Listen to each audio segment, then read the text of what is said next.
En este momento, si tenéis alguna noticia más, si sabéis si os van a dejar abrir. Ahora mismo la situación está aún más tensa que antes, porque con el plazo que llevamos ya cerrados, la situación se hace muy difícil para mantener la concesión del mercado. Como todos saben, es una concesión administrativa que tenemos que hacerle frente a unos gastos mensuales y que al no tener ingresos, los recursos que tenemos se nos están agotando. Aparte de eso, había muchas familias que no tenían nada de mercancía en el puesto, que lo tenían cerrado, siguen precintados sin poder disponer de ellos, cuando la situación me parece que no debería de ser esa. Cuando una persona no está involucrada en nada, deberían de dar acceso a sus puestos. En mi caso particular, tengo mercancía legal demostrable y no me la dejan sacar. He montado otro local para poder trabajar y no dispongo del género para realizar mi actividad. ¿Cuántos meses han pasado ya? Pues 4 meses y medio.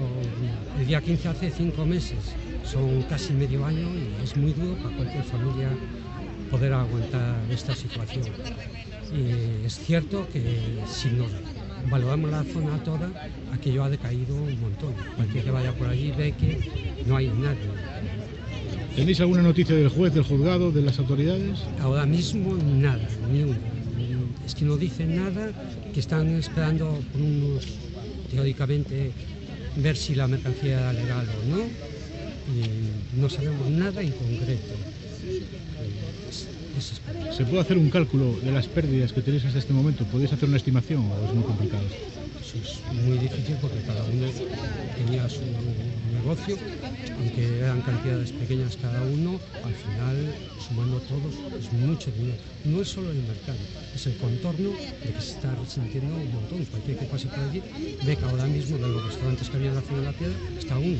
Es verdad que 2 están cerrados por vacaciones, pero es que los otros ven que no hay gente para que puedan realizar su actividad. Entonces, el contorno está desolado. ¿Habéis recibido algún tipo de citación judicial ya o no? De momento, que yo tenga constancia, no. Están que si está ahí a caer algo, pero cierto no hay nada. ¿Estáis planteando algún tipo de protesta al margen de las concentraciones que hace todos los viernes?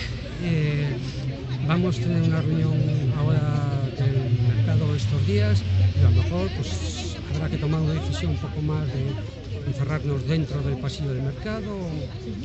A ver, que vean que la situación es muy agobiante.